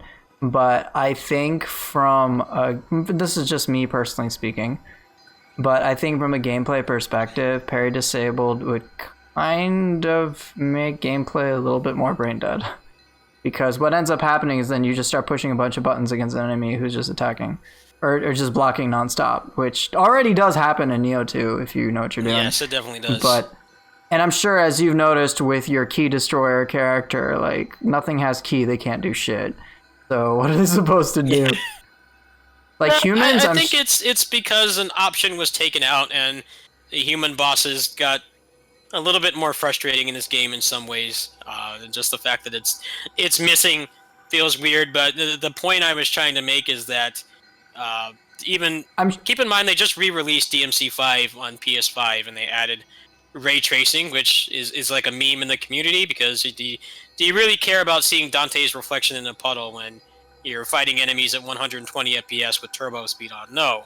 Yeah, it's just like marketing fluff and it's not something that enhances the experience in any way. But with those mods, the PC version is still the best version of the game objectively because you have co-op and things, and I feel like Nioh 2 will probably get to that way too. People will be able to customize the game to their own liking, and I think what's nice is that, judging by how other games work, if both people had the same mods, I don't know what the port's going to be like. If both people had the same mods, you could effectively still play with people with those mods. Like, say you had, like, parry disabled or maybe some of the other affixes from the first game that didn't make it into this one. You could play with them. And I think that's going to be really cool. I think it's going to be a weird, fresh slate for the community, and people who do have gaming PCs will have to start from scratch or use cheat engine to get back to where we were. But either way, there's going to be a lot of new options on the table. I know some people have already been looking into it, so I think it'll be cool. I would like it if they added a little bit more to the game, because the game is going to sell like crazy on PC. I know that for a fact. One of the things that bothers me is that my PS4 is a Nioh 2 machine. That's all it's used for. For the past year, it is on nonstop when the Nioh 2 content drop comes out, and then it just collects dust. Everything else has been ported to PC. I would definitely like to not have to pay for PS Plus anymore, because this is the only game I play. But I think it's going to be interesting. I think the community is going to grow a lot. That's why I took it upon myself to make those guides, because I know that, maybe viewership-wise, they're not really paying off so far, but I had fun doing them, and I know that they will be useful in about a month and a half's time when the new version comes out. I certainly hope that if there's a mod, for the love of God, just let me get all the hidden skills from the very, very beginning. I don't want to farm for those, man. I guarantee you there will be a mod to just make the enemies have 100% drop. That's a very common thing. Also, things like money and stuff, like if you wanted to start over, you could very easily just give yourself a bunch of Amritar money and just plow through the first playthrough or something. There's going to be a lot of options for that. It would be nice if they had cross-save. I do think that cross-save needs to be a more standard thing. It says a lot that Hades, a game made by like a dozen people, that game has full cross-save between Switch and PC now. Two very uncommon platforms to have that kind of functionality. That's really nice. I bought that game and I had to start over, and then like last week they're like, hey, here's cross save. So I just went on the computer, filled out, put my password in and got it fixed. We won't have that with this game, but you will have ways to get your things back. I will even help you with that when the time comes. That is pretty nice. Yeah. I think just bottom line, and I've said this like 50 times, I think people just need to cut Nioh some slack and just recognize the sheer amount of positives that they've added to the game. Yeah. There's always going to be frustrating things with any game. There's always going to be bugs. There's always going to be room for improvement. And God knows, Nioh 2 certainly is not devoid of any of those things. But this is just my personal plea to anybody listening to this. Please don't be dismissive. You got criticisms, that's great. Love to hear them. But aim to be constructive with your criticism as opposed to actually listen to what dismissive. People are saying. Don't just tell them to get exactly. Good. Right. And, because if we listen to other players, we listen to their criticisms, and assuming that they're delivered in a fair, certain way, we can figure out things and grow together as a community. One of the things I know with the Discord, and hopefully you have felt this way, one of the things that I have been trying to do is to be fostering a very inclusive community. Yes. That includes skill players, build players, literally just all players who have an appreciation of Nioh, and then just trying to get them to get the most out of their game experience. If someone doesn't want to be a skill player, then whatever. I'm not going to try to go out of my way to convince them. I'm going to show them the benefits of it, what they like about it. But if that's not how they enjoy their game that they paid for, then it's not my place to say otherwise. Fee. They can play however they want. Exactly. It's their game. Just want players to be able to celebrate the great game that this is. I haven't even completed Region 1 and on Dream of the Nioh, and I'm overall really enjoying myself. I haven't even touched the other difficulty. I've just been playing Underworld. Dream of the Nioh. I hate the level design in this game. Of full disclosure. Why is that? I don't like it because it's just not much to it. There's no any interesting elements to it, and it's all just based around your guy being a bozo who can't jump or open a wooden gate, like I was saying. I feel like the level design is definitely the weakest part of this game. I like that they have things like the picture scroll dungeons, which are basically just pure focus on the combat. I was actually really happy when they added that. I spent a lot of the last few DLCs just playing scroll dungeons because I was still making linear progress, but I didn't have to worry about getting lost, or, my guy can summon a giant demon blade out of his head, but this wooden door is too much for him. It kind of begs the question of, why doesn't Maru just trap him in a crib or something? He would be stuck there. That's a good point, man. That's what he should have done, but I guess he didn't. I know, but I think when Yasuda was talking about, aerial combat and whatnot, I think it presented certain difficulties. I think Yasuda actually, he did state in his AMA with Archipel that they envision Nioh 2 as having open world mechanics, but there's just too many hardware limitations. Well, So that might be the PS4 sucks.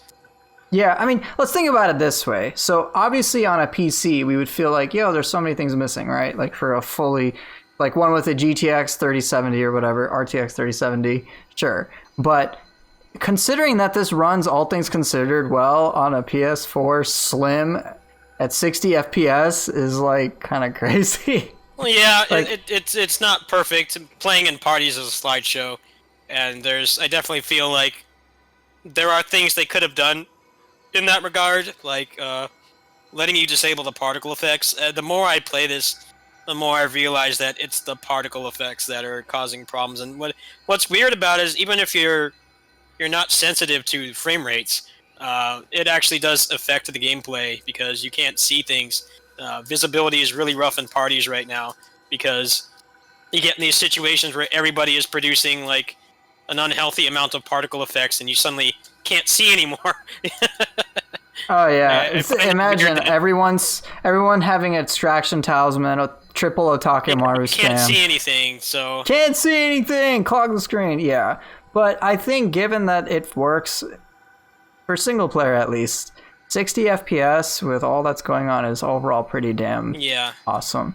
I think obviously if it like on the PS5, like it runs apparently much better, but Yeah, I heard. But like on the PS4, like compare this to say, and not to make a meme out of this, Cyberpunk 2077. It's like That meme is well warranted. right. It's like the difference is quite apparent, and so I think people are just really harsh on this game when they really just need to celebrate its Yeah, positives. there definitely is a weird schism in the game industry right now. They'll make something look beautiful, but it runs at 20 FPS. You know, it's like it's barely functional. I like that this game they at least attempted to prioritize the performance of the game over stuff like that. Obviously, like I said, in parties it's a slideshow, but single player for the most part it's fine. And like I said, this game you can play through the whole thing by yourself. There's nothing that natively forces it, so it's not that much of an issue, but it definitely will benefit from being on PC. Oh yeah, no doubt. I can't wait to see what it'll look like on PC. That's gonna be nuts. I'm excited for the PC port. One thing I do hope, and this is just a pipe dream at this point, I do hope that there's some like free things that they add in between now and PC, whatever. Like I really want like more skills because I was like, no, I just want some more, man. Give me some more, please. But we'll just have to see. I think it is probably the end of Nioh content, but still, I want more, man. I would happily. More. I feel like they're just saying that because they're not sure how it will sell. I could very easily see them doing another. There definitely will be more bug fixes coming, I'm sure, because they don't like people to have fun. They want to nerf things, but dude, changing ways. Okay. Straight up, man. Changing ways was so busted that it would do it myself, so I don't know anything about that. So changing ways, which again, it totally needed a nerf. Once I was alerted again to how ridiculous it was, I was like, get the fuck out of here. This ability needs a nerf so bad. All right, so you have aerial time. You don't much. It's one of the unique aerial abilities for split staff. But let me just put this into perspective. You could do. So you know how grapple damage usually against yokai does kind of like a lot of damage, right? Like just in general, no matter what. Yeah, changing ways would do at least double that. It's like, what? Like, are you kidding me? And it trivialized everything. Everything. I'm like, okay, this is legitimately the most powerful ability in the game. Why do anything else when I can just spam this non-stop and kill anything? And I'm not big on nerfs in single-player games, but I do understand the necessity to remove things like that. I mean, it was so egregious, it trivialized everything. I mean, literally anything, everything, because it's so many hits that even blocking opponents can't deal with it. You got aerial time, so you can avoid a lot of attacks, and then on top of that, you do a ton of damage. As it is now, if I'm not mistaken, the anima generation is still unchanged, which was ridiculous anyway, and then they decided, hey, you know what? We're gonna boost key damage. I'm like, okay, dude. I should try it with my build. Damn, I don't like the split staff that much, but Seriously, just if you are wanting to try something, changing ways, get it like on a purity split staff, get a bunch of key damage on it, and then just throw this ability. Hello, infinite anima. Hello, a shit ton of key damage. It's nuts. Oh yeah, did you still want me to? You still want me to hop in the party so people can see my character? Yeah. I'd like to showcase your character. All right, I'll willingly nerf my experience. I've been playing offline right now. Just pop in the expedition. Friend, I will do that. Well, thanks. I'd definitely like to showcase your character to show that if you do put a bunch of time, this is what you can achieve. Yeah, you can look at the companion information. People can see my build. Yeah, like my build, guys. 67 all stats. All right. I have B 69. Toughness.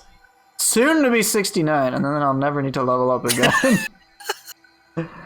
Looking forward to your water build. Oh yeah, a stay hydrated build. But they've added a lot of cool things, like with DLC 3, and so while you're joining in, so I know I kind of went all ranty for the last hour and a half, but they've added a lot of cool things besides like new sets. They've upgraded past sets, and some of them are much better than others. So you might see now for the set bonus, so this is Pit Viper set, but it's basically like Pit Viper Plus. And now there's like a 5+ bonus. So melee damage versus poisoned enemies. Cool. I guess it fits the Pit Viper theme. I don't give a shit about it. A Red Demon Plus. I should have a piece, I think. Do I? Thought I did. Well, here's another one. Ega Ninja Plus. You get damage bonus, ninjutsu power AA for a 6+ bonus. Like, that's pretty good. That's pretty powerful. What else? Yokai Annihilator Plus. It's a 5+ bonus. You get 12% more melee damage against yokai, which fits the theme. Warrior of the West Plus. They give you versatility. Cool. For a 7+ bonus.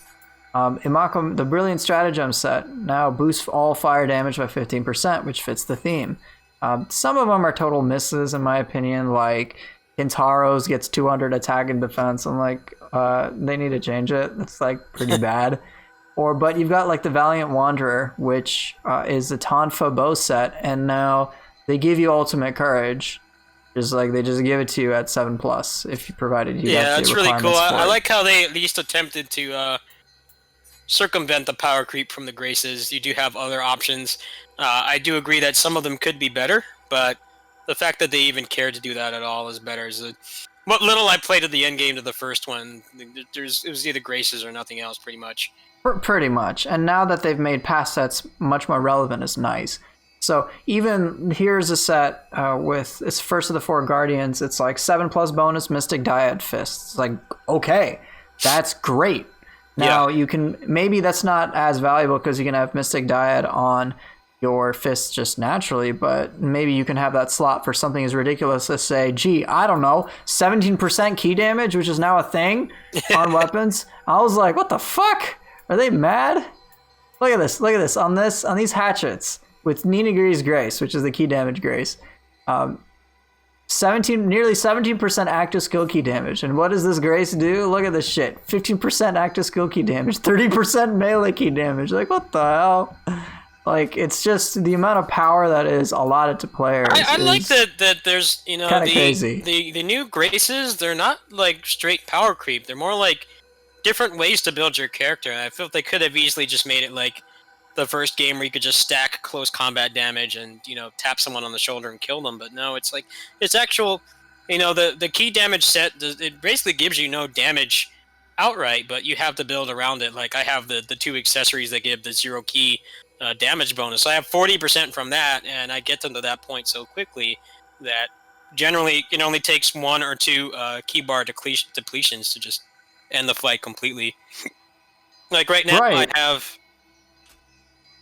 I have like 80% melee key damage and 50% active key damage. Oh my god! All right, let me know when you get into the room. Yeah, I have a friend's room up. Yeah, I'm heading in right now. So they've added like so many, as you're just saying, they've added so many different ways to play the game, different play styles with all these graces, and they're like meaningful. And that's what I really like about the Ethereal Graces this time. It's just as you said, it's not just straight up power creep. It's like different play styles. Like this grace, Okananushi's Grace. I think Kage would love it for the fact that it is a flash attack grace. So hey Kage, this is for you, buddy. So you can do that axe flash attack for days. But just the idea that this encourages you to switch your weapons, keep going, and like use some elemental stuff to go with it. Like you switch weapons, you keep the elements that you have on one weapon to the other. So if you got like a fire talisman on, you switch weapons, you still keep the fire talisman, and it extends it. Yeah. So it's like it encourages you to do that. And then darting blade, which basically makes it so that you use less ki when doing attacks and get greater ki recovery. So it's just like, hey, this is a new way to approach the game that is afforded by just like these graces, and it's like really damn cool. Let me see if I have anything else before I check out your character. Yeah, you should definitely look at the key damage. Oh, I will. I definitely do. Or here's this one, the Sarutahiko's Grace. All right, this is awesome, and I love it. And check this out.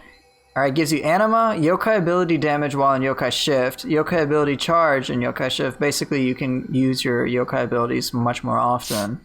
And then it's like, hey, guess what? 30% more damage against corrupted enemies. And then this, Blood of the Yokai. Effectively means that the more anima you spend, the more of your gauge you fill up. So I have, and I'll be making this on a build video a bit later, but someone provided me a build, and they basically could keep up yokai shift like the entire time. I was like, what the hell?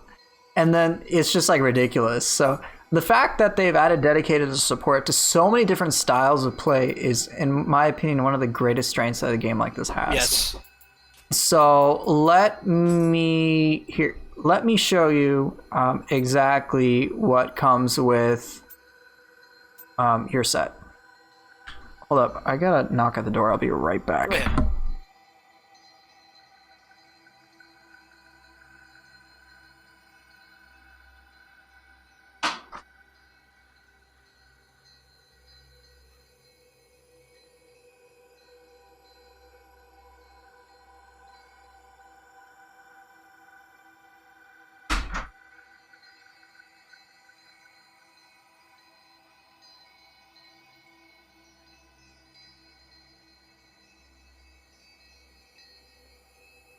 Got a weird delivery.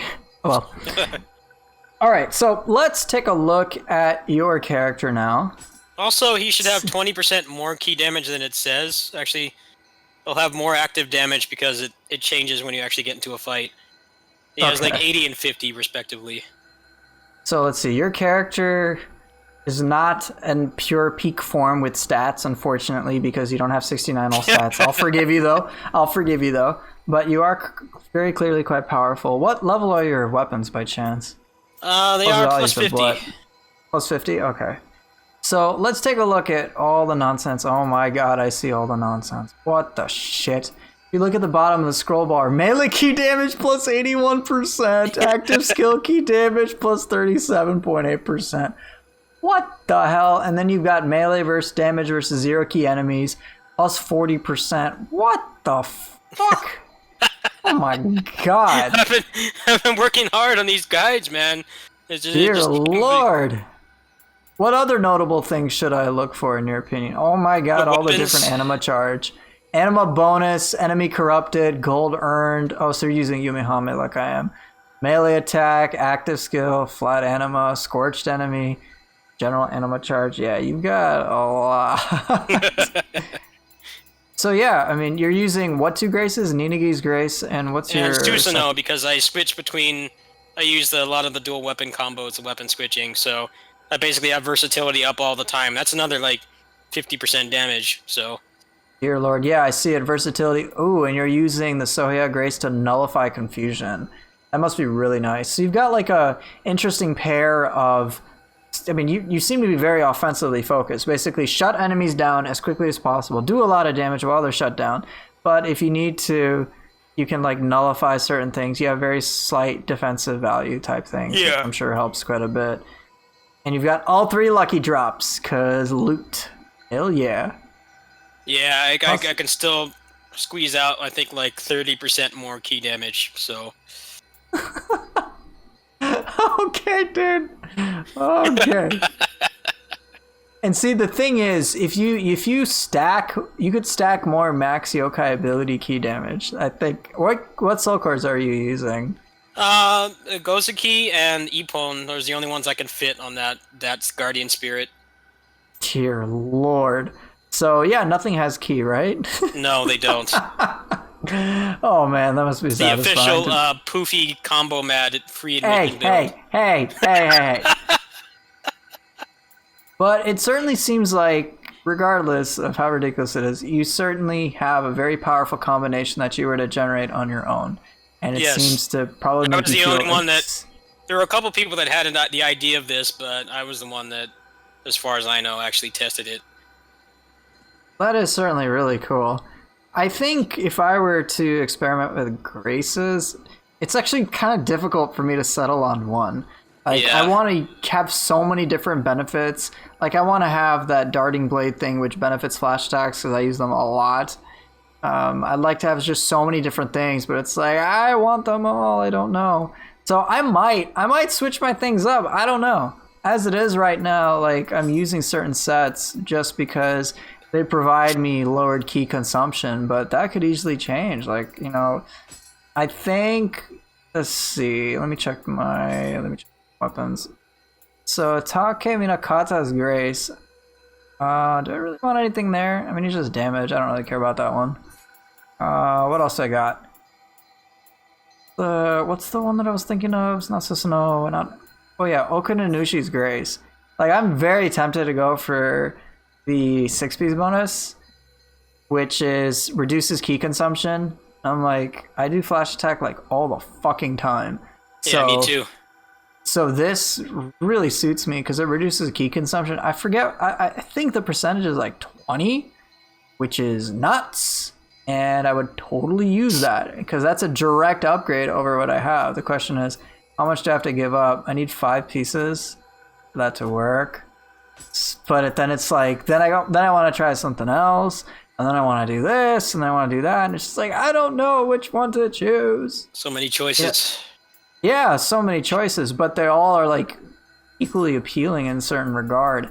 And so that just makes it that much more exciting because, you know, I'd want to try Susanoo for Mystic Diet on every weapon, versatility. That seems really cool. And then you've got like Tsukiyomi, which has empowered Onmyo magic. So I'm like, what if I wanted to do like a battle mage, samurai mage style? Or what if I want to be like a fire build? Like, it's just, they're all exciting things to try. And I think that's, again, one of the biggest strengths for Nioh. I know one of the popular ones is Magatsui, simply because you get so much damage from corrupted weapons. I was using that, but I like Nanigi a lot better because... Shut enemies down. They ain't gonna do shit. Exactly. I mean, I wanted to try Marisi's Grace because I'm like, well, maybe I could use Empowered Ninjutsu with this and that, you know? But then it's like, I have yet to get a Dragon Ninja Plus set, but apparently it comes with like Empowered Ninjutsu, like a B plus rank or something. So I'm like, okay, so you're telling me I can use Ninpo and play it legitimately like Ninja Gaiden? Okay, dude. Like, it's just like, there's this option here, there's that option here. And it's just like, these are fun, meaningful ways to approach this game. Now, let's just be realistic. If you know me, you guys know I'm only going to do one thing, which is Ippon, because Ippon's love, Ippon's life, right? Yes. So there's that. But it's just exciting to see how many different options that there are. And that doesn't even touch on all the different guardian spirits, which can formulate how you play. You could have many different soul cores. You can have up to 6 different ones, 2 different guardian spirits, and you just like mix and match and just like kick ass. So it's always there, which makes it really awesome. What do you think you could do to optimize your character a little further? What are like your additional goals? I know you said like 30% more key damage, but how would you get that? You can't see the weapons, right? No, I unfortunately cannot. You can't see that on the screen. I do not have star key damage on the fists. Okay. I have active key damage, but I think you can get both. I don't know if they conflict or not. That would be like another 10% there. The chest piece does not have any key damage at all, so that's like another 8 to 10%. I see. And then the foot piece does not have it either. I haven't gotten a piece that drops it yet, so we're looking at about at least 16% more. My God. Yeah. My God, that and then is... I also one accessory with the melee on 0 key and then sloth on Onmyo hit would mean that they'd be slow and tired. They'd be They'd be working those 20-hour shifts in crunch time, basically, all the time. Dear me. Yeah, I have not gotten that yet, but that is ideally where I could go. It's just kind of crazy how many different things you can like put together and like Yeah, mix and match. these guides have been hard to make, but I definitely have. I definitely like how the underworld is designed. How it's like a roguelite, like I said. You're always making progress. It's not just complete fruitless grinding. You're always getting the lapis lazuli. Even the trash drops, like the divine ones and stuff, you can still funnel those into the equipment you're actually using. As long as you're upgrading your upper limit, you always have all those trash drops that you can just funnel into it. I actually think it's very intelligently designed. I also like how you can play at your own pace too. If you only want to get one Kodama, you don't feel you need the buffs, then you can do that and you can plow through it pretty quickly. But if you're actually trying to maximize the drops, if the floor is in the drop pool of the grace that you're looking for, then you always have the option to do that as well. I think it's exponentially better than the other one. I don't understand why people they're so fixated on the number of levels instead of the fact that each one is more meaningful towards your progress as a character. As you said, quality over quantity. Yes. And I think if players kept that in mind, I think it'd be more enjoyable for them in general. And I really want players, this is just personally, I really want players to just be able to savor whatever they spend their money for. Really just enjoy their product as opposed to just say like instant gratification, rapid consumption of stuff. Yes. I think that hurts not only the game companies, I'm not trying to shill for them or anything, but I think just the player experience, just going through stuff real quickly without having fun. That's a clear thing. Yes. It's one thing if you're like really excited and you're like, yo, I just want to do all this shit because it's so fun. I just want to do it all, and it's awesome. That's different. But when it's just like, hey, I just want to do floor 108 right away and just like be done with the game, like just get it over with. Yeah. I'm like, why? I'm like, don't you want to like enjoy your time? So there's that. So that's my sincere hope. I'm actually looking at my character sheet right now, and here, you can laugh at me. I have 33.3% melee key damage and 10.1% active skill key damage. But I do have more, apparently, max yokai ability key damage. I have 7.6 more max yokai ability key damage than you do. But I'm pretty sure you completely shred key. Yeah. But I guess we're starting to run a little low on time. Yeah, exactly. What general things would you like to talk about that I completely missed? I think all the bases have been covered. I think that you should mention that there is a chance that there will be more content. It's very possible.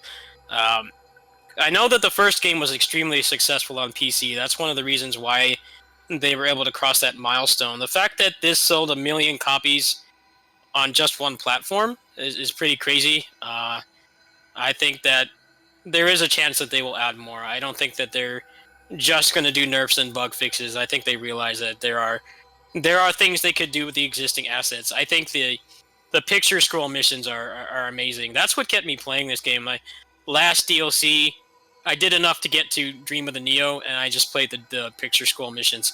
That was like all I did, because I actively hate the level design in this game. It's not interesting to me, and it feels like it's all just built around your character being a doofus who can't do things that you would expect from a video game character. Can slay literal gods, can't climb a fence. Yeah, exactly. And it's cool that they're just like, hey, we realize that some people don't like our level design. I feel like any other game you could get better level design in, but the fact that here's just a PS2 textured room with a bunch of dudes that spawn to fight, and you get awesome loot. I think that's probably what we can expect if they do continue to support the game past this. Like, it's pretty apparent they won't do another season, but we may get more things like that. It's very similar to character action games. Character action games are very heavily combat focused too, but there's been a lot of them that have really great combat systems as good or is even better than this game. But the campaigns are like Chinese water torture to play through, because there's like puzzles and backtracking and stuff. Devil May Cry 4 is a very famous example. You play through half of the game twice, and people have like thousands of hours in that game. Way more than the intended content lifespan when they were making the game. And the reason for that is because they have the Bloody Palace, which is essentially just no nonsense combat. You're just interacting with the game mechanics and the enemies. There's no gimmicks. I would expect them to add more of that. Maybe they'll like expand on the picture scroll, component of the game. Maybe they'll add like more challenges or more loot exclusive to it or something. Something that would not require like tons of crunch or dev time to do. I could possibly see that happening. Uh, maybe things will change. There have been the most famous change recently would be DMC5 was very similar to this game. They were very adamant on, we're not supporting this game past the Bloody Palace. The Bloody Palace update was a month after the game released, and they said, we're not going to support it anymore. And the producer and stuff was like, we need to. He basically directly said we need to convince the suits of the company that's worth supporting, and then, they randomly announced that it's coming out on PS5 because the game sold so well, and the new consoles are like, I don't know if you remember the N64 launch, but it had like literal 2 games on it. The new consoles are essentially like the N64 all over again, so they were obviously funded to support the game farther and add Virgil and stuff. I could see that happening here. I'm going to look at the concurrent player base on the first day. I would estimate it's probably going to be around 15 to 20,000 players. It's probably going to be a pretty significant shot in the arm for the community. I do feel like this game did suffer from the fact that this is basically the pandemic game for a lot of people.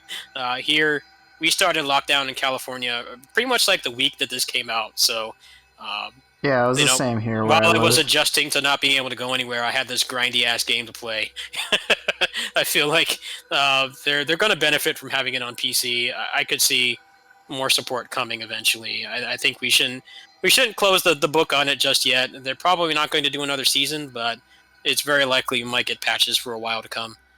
Yeah, I don't think they'll do another season, but if they did hypothetically sell like, hey, you want to fill up the entirety of the star tree for all of your weapons for like $50? I'm like, I'll buy it. I don't care. Yeah. I'm like, make it 100, I'll still buy it.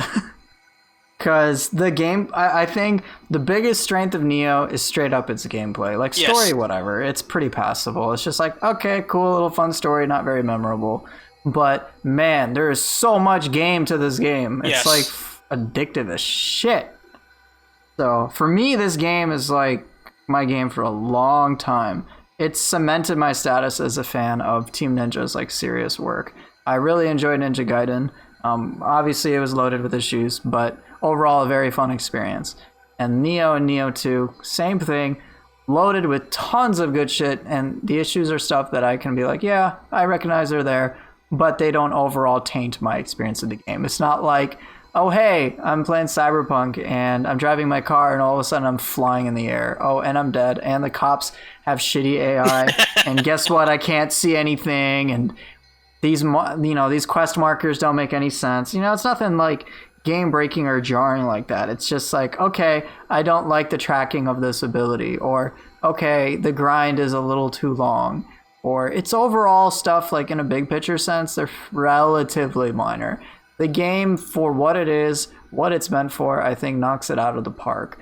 And I just hope that those who made this game know that there is a significant portion of the community that really appreciates their efforts. And certainly from me, man, I love the stuff that you guys have done. Please keep doing more of it. I will happily pay you more. As somebody who's played a lot of games where feedback just falls on empty ears, I think it's refreshing to see that they do care. I disagree with some changes they've made. Some ways I think that some of the things or how they're designed, but the fact that they listen at all, I mean, this is a game that the first entry, it used to have Zelda Breath of the Wild durability, and people understandably had an uproar about that, and they took it out. There are lots of games that would have just, like, oh, we don't care about the community, we're just going to ship this as it is, and it probably would have gotten much worse reviews. There probably wouldn't have been a Nioh 2. I don't know if it would be that drastic, but it definitely would have made an impact if they did not listen.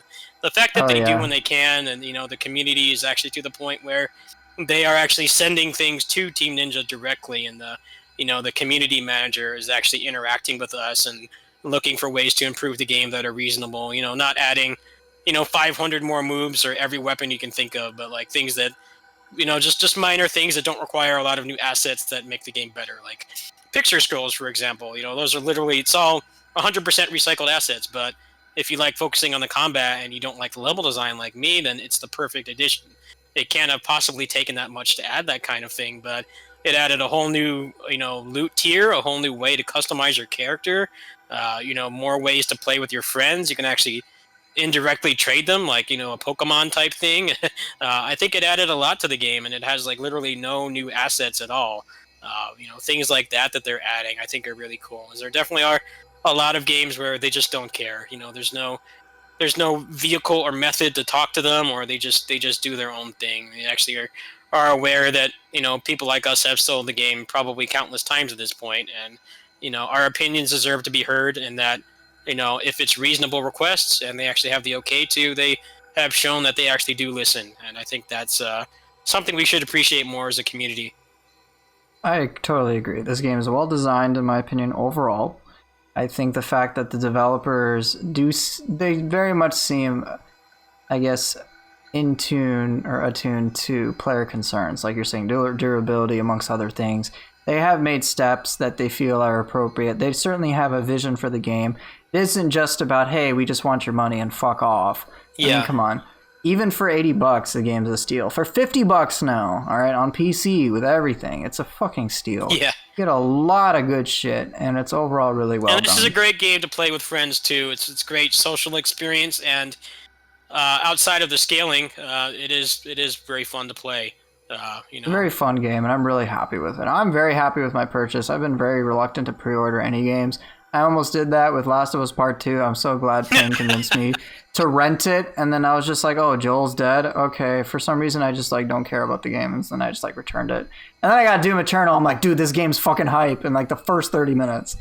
So, Yeah, it's there is a focus on graphics and story, and I just feel like those are very, very shallow games. If you can get most of the experience by just watching the cutscenes or watching someone play, it's not something I'm interested in. Whereas with this game, I see you do all the cool stuff, and I wouldn't say I'm following in your footsteps because my character is way more powerful than yours, obviously. But I do incorporate my own style play in my own way, and I have my own very unique play style that most people don't seem to be using right now, and I think that's... And it seems hella fun, and I'm sure you cackle every time you destroy some little shitty opponent who annoyed you. Grinding, but I wish I could just give you my gear and you could try it. I think I've tried key damage builds before, not even just in Nioh 2, and it's just like, oh, hi, enemy, nice key bar you got there, goodbye. The funny thing is, though, with certain abilities have a shit ton of key damage. So I think it was in one of my past daily YouTube uploads where it was just me versus Nenra using the axe, and it was just he gets out of Dark Realm, up, and now his key is gone. And he gets back into Dark Realm, oh, his key is gone with just a few abilities. And I'm like, now if I had 80% more key damage on top of that, what the hell, man? It's one hit, okay, now he's down for grapple. So I don't know. I remember when I made the build guide, and I was just like, all right, Gozuki, go. It's just Gozuki and grapple, Gozuki, grapple. I was like, what can these guys do? So I'm sure it would be comical for me to try your build. Not even gonna lie. Well, holy shit. Maybe it'll happen someday. Someday, yeah. I still need to take the time to figure out what I guess customizations I'm gonna do on my character, what changes I'm gonna make, because I haven't really felt the need to. But I just have to see what would suit my playstyle a bit more, what would really make that a bit more fun. I'll make sure to upload some more hilarious gameplay that you can watch. Maybe that will influence your decision. Yeah, it's gonna be called #Stay Hydrated Combo Mad Water Build. Right? That's what it's gonna be. But okay, yeah, I think that's a good all point. The bases. Yeah, we have, and again, thank you so much for being here, Tetsuo. We really appreciated your input, especially given the amount of experience that you've had over on YouTube and social media and stuff like that in general. You're welcome. Games. I appreciate you guys were very welcoming to me when I came into the community. Obviously, I'm not new to action games, but this kind of game I am very new, and I kind of was just going off my own, just having a really strong action game foundation. But for the most part, the community's been very nice and welcoming, which is very uncommon for a hardcore game like this. There's a lot less, get good scrub than I'm used to seeing. So I think that you and the other community leaders have done an exemplary job at kind of putting a stop on that shit as much as possible and making sure trying our that best. things are inclusive and welcoming, and that regardless of your play style or skill level or both, you're welcome. And I think that is something that a lot of other communities could learn from. So you should be proud of your progress and the things that you've done. Thank you. You're setting a good appreciate example that. even outside of this game. Oh, well, thank you. I appreciate it. All right, man. Well, I'm gonna hop off. All right. Well, thank you once again. And for those of you who do not know, Tetsuo does have a YouTube channel. Please do check it out. Sub to him if you're interested. Yeah, I don't of have any course. mixtapes, but I've got combo videos in like any game you could think of. So Exactly. And go. every time he pops into my stream, he delivers a hydration combo match. So there's that. All right. Thank you so much once again. It's been a pleasure. And right. to all my viewers, thank you guys so much for watching, listening to us both, and we'll see you both next time. Take care and peace out. Bye.